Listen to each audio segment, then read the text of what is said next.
Think about it. If there was no money and no sex, how long would the street gang, the imaginary Tacoma street gang, be in existence? There'd be no reason, wouldn't be there. The whole problem is that if you want to tame this island and you want to civilize the barbaric savages, you're going to have to figure out a way of how to deal with two problems. Problem number one is that God created us male and female. And that is at one and the same time an enormous blessing, but it's also an enormous problem. Right? And the second problem is that God put us in a world that does not easily yield its produce. You know, if you just landed by parachute in the middle of the Sahara Desert, you would probably die. Now, how about if you landed in the middle of the Sahara Desert with 300 of your best friends? You stand a much better chance. And if you landed in the Sahara Desert with 1,000 of your best friends, plus seeds and a supply of water and enough to keep you going for 2 years, you'd stand a pretty good chance of establishing a network and a settlement. You could do it.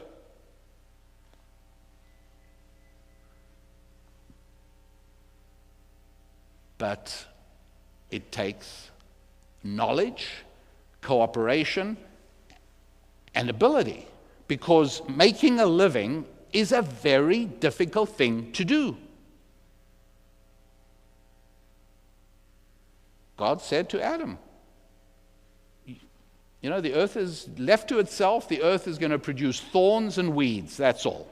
You want better than that? You're going to have to work. Very hard. That's called money.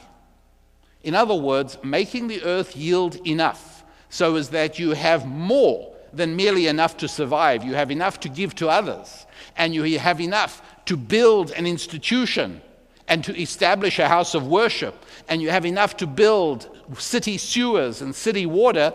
That takes extra work. And how do you store up your extra work? With a miraculous thing called money. And so if enough of us do extra work, more than is necessary for our survival, and we're able to store that up in money, and then put all our extra stored up money together, then we can build a city. It's fantastic. But as fantastic as money is, it also has a downside, which is it arouses passions in people, and it arouses deep desires, and it arouses a desperate yearning and a selfishness and an egotism that is almost insurmountable. And so here are your two problems: making a living, namely money, and number two, male-female relationships. What are we going to do about these things? Well, fortunately, the book has instructions.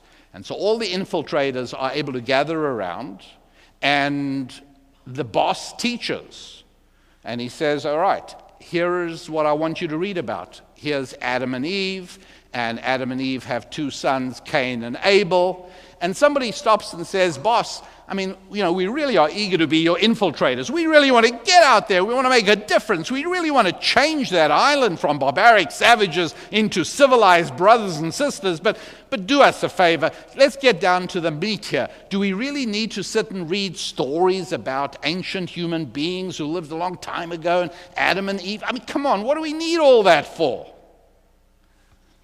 And the answer is, well, it's not so simple. I have to give you the information in the book in such a fashion so as that you can capture the coherence of it, you can capture the integrity of the whole system, and you are able to learn every vital message. Because, you see, if I tried to give you a book of rules that governed everything you need to know to operate human society, families and everything, not only would it have to be enormous, a book of rules that is massive, the trouble is it would never stop growing because there are always new circumstances. I mean, 10 days ago in the state of California, 750 new laws came into existence. Now, I'm sure that everyone who created those laws, all the legislators who created those laws, were trying to improve things, and I'm sure many of those laws are valuable and necessary and useful and important. At the same time, every single law has two impacts. One is a positive impact that does what it was meant to do. The other is an unintended negative consequence of limiting people's freedom. And so 725 new laws. Well, yeah, I'm afraid, in a lively system that progresses, I guess you've got to keep making new laws. But the boss said, no. I want to set up a system whereby I'm not just laying down laws, but I'm giving you the principles using the mechanism of stories so that you can always extract the principle and apply it no matter what changes are taking place. Somebody says, so boss, are you telling us that if our infiltration mission lasts for 1,000 years, this book is still going to be valid? Yes, even if it lasts for 3,000 years, the book's going to be valid. That's amazing. But if you think about it, we kind of do that all the time. The most amazing thing we all do is get married, where we decide to spend the rest of our lives with another human being. That is really reckless. What are you thinking of? I mean, is it possible in the period you date? How long did you date for? 6 months? 6 years? I don't know. In my case, 12 days. I mean, whatever you do. But I say to my daughters, don't dream of trying that one on me. But come on. However long you date for, do you think you can possibly think of every future circumstance you will face as a couple that you can discuss and pre-decide how you're going to deal with it in agreement? Do you think you could draw up a contract? How big would a contract be between a man and a woman who want to make sure that they're covering every conceivable circumstance before they get married, so that no matter what happens in the future, they just turn through the book and say, yes, one baby got the colic here, this other baby's got this going on, meanwhile we got a problem at work, meanwhile there's no physical intimacy going on, plus there's this. Let's see, what do? What chapter are you going to turn to? Do you know how thick that book's going to have to be? It's limitless. Doesn't make any sense. So how do we get married? Well, because we get married in a covenant in the presence of God. And essentially, the book that covers marriage is right here. And so if you agree to conduct the marriage in accordance with that, and I agree to conduct the marriage in accordance with that, we're in good shape. We don't have to worry. But wait a sec. This is limited. There's not that many pages. So how does this cover everything? Because it's not a book of rules. It's a book of principles set up in stories. Do you get that? Principles that last forever. You never have to worry about that. Last forever.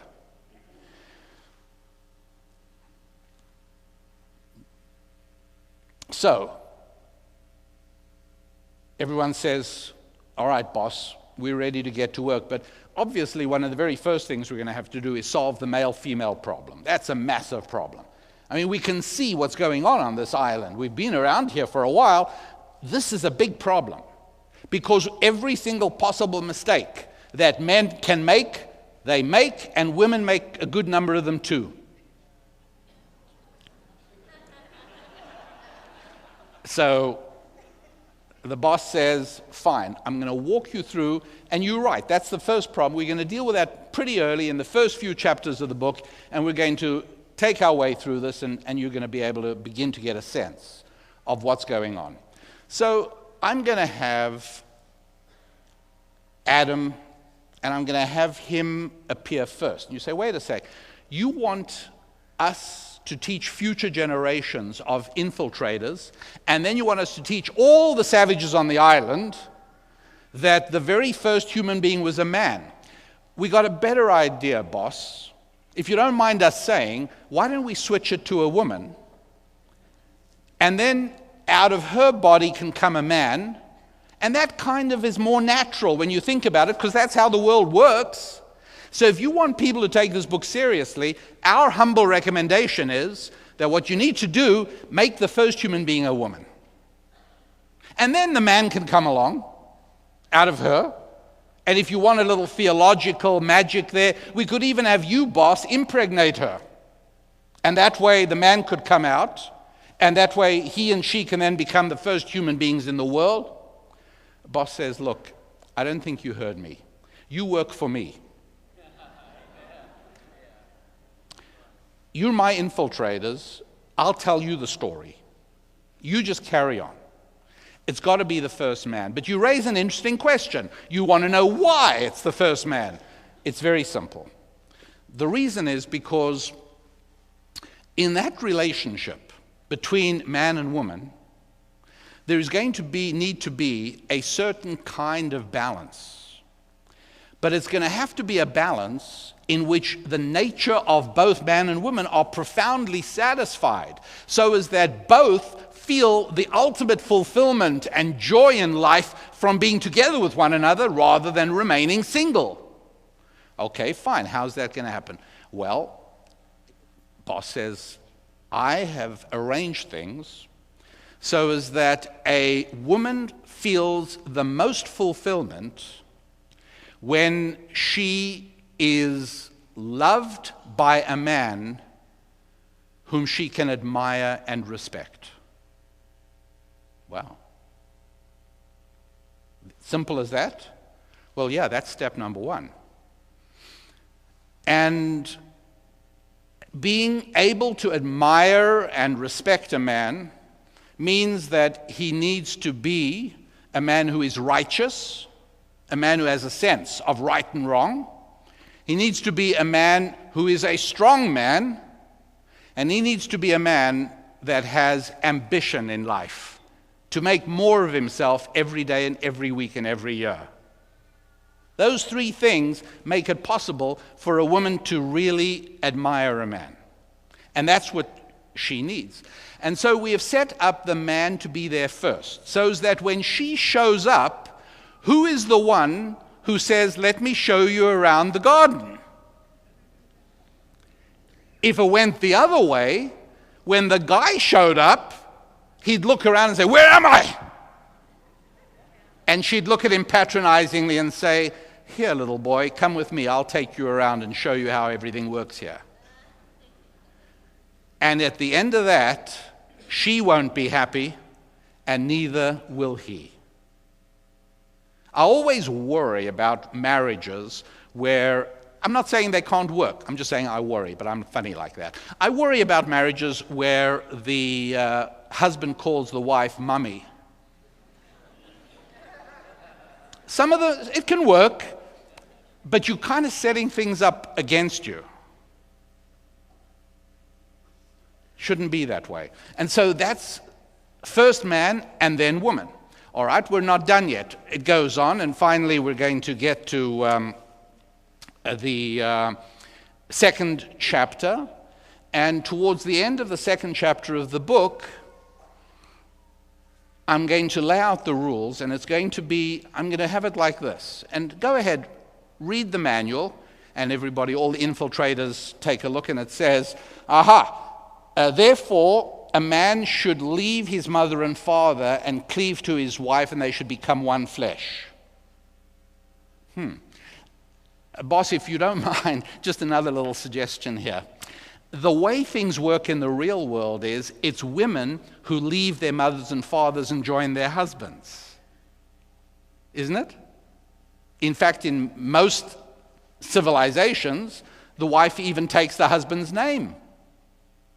What could be a clearer example of the fact that she leaves her father and mother and joins her husband? She takes his name. What more do you want? So our suggestion to you, boss, is why don't you change this a little bit? Change verse 28 in chapter 2 to, therefore, a woman should leave her father and mother and cleave to her husband. And the boss says, you really are slow, aren't you? I really thought I've explained this to you. I've told you already. This is the book. You have to adjust your thinking to it. You don't adjust it to you.